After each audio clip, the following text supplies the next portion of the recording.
क्या हरियाणा में गिरेगी मोदी की सरकार? यह सवाल हम आपसे इसलिए पूछ रहे हैं क्योंकि हरियाणा में नायब सैनी की अगुवाई वाली भारतीय जनता पार्टी की सरकार अब संकट में नजर आ रही है। मंगलवार को 3 निर्दलीय विधायकों की ओर से समर्थन वापस लिए जाने के बाद सरकार अल्पमत में आ गई है। जिन 3 विधायकों ने समर्थन वापस लिया है उसमें रणधीर गोलन, धर्मपाल गोंदर और सोमवीर सांगवान शामिल है। तीनों विधायकों ने कहा कि वो सरकार से खुश नहीं थे, इसलिए समर्थन वापस ले रहे हैं। 3 विधायकों के समर्थन वापस लिए जाने के बाद सैनी सरकार पर सवालिया निशान खड़े होने शुरू हो गए हैं। सरकार सीधे तौर पर अल्पमत में आ गई है। हरियाणा विधानसभा में सीटों का गणित कहता है कि सत्ताधारी दल के पास कम से कम 45 विधायक होने अनिवार्य हैं। मौजूदा वक्त में सैनी सरकार के पास कुल विधायकों की संख्या 43 है। इसमें अकेले बीजेपी के पास 40 विधायक हैं, जबकि हरियाणा लोकहित पार्टी से विधायक गोपाल कांडा और 2 निर्दलीय विधायक भी साथ हैं। सैनी को अपनी कुर्सी बरकरार रखने के लिए अभी 2 विधायकों की जरूरत है। अब जरा हरियाणा विधानसभा की मौजूदा स्थिति पर भी नजर डाल लेते हैं।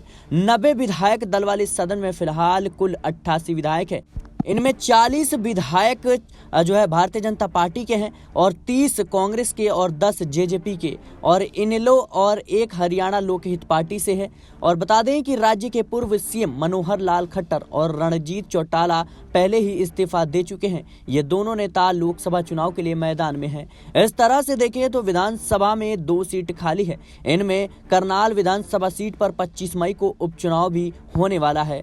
विधानसभा में बीजेपी के अपने 40 विधायक हैं, जबकि 3 बाकी निर्दलीय और 1 एचएलपी के विधायक का भी समर्थन प्राप्त है। इस तरह देखें तो कुल भारतीय जनता पार्टी को पूर्ण बहुमत साबित करने के लिए केवल 1 विधायक की जरूरत है। ऐसे में अगर करनाल में होने वाले विधानसभा चुनाव में नायब सैनी जीत जाते हैं तो फिर बीजेपी को दांव पेच लगाने की जरूरत नहीं पड़ेगी। पेच जब तक फंसेगा जब सैनी चुनाव हार जाते हैं।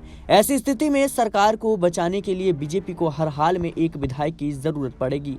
खबर यह भी है कि जननायक जनता पार्टी यानी जेजेपी के 10 में से 6-7 विधायक अपने नेतृत्व से नाराज चल रहे हैं। बताया जा रहा है कि वो बीजेपी के संपर्क में भी है। अगर जेजेपी के नाराज विधायक सैनी सरकार का समर्थन कर देते हैं तो इस स्थिति में मौजूदा सरकार बची रह जाएगी। विधानसभा में वोटिंग होने की स्थिति में जेजेपी के नाराज विधायक क्रॉस वोट करके बीजेपी को समर्थन दे सकते हैं या फिर विधानसभा में गैर हाजिर होकर बीजेपी को विश्वास मत हासिल करवाने में भी मदद कर सकते हैं। फिलहाल जिस तरीके से अगर देखें तो हरियाणा में भारतीय जनता पार्टी की सरकार अब मुश्किलों में खड़ी होती हुई नजर आ रही है और जल्द ही यह अंदेशा जताया जा रहा है कि अगर सरकार जो है बहुमत प्राप्त नहीं कर पाती है तो सरकार गिर भी सकती है। फिलहाल आपकी क्या कुछ राय है हमें कमेंट बॉक्स में जरूर बताएं। देश और दुनिया की तमाम खबरों के लिए बने रहें नेक्स्ट 9 पॉलिटिकल बाइट के साथ।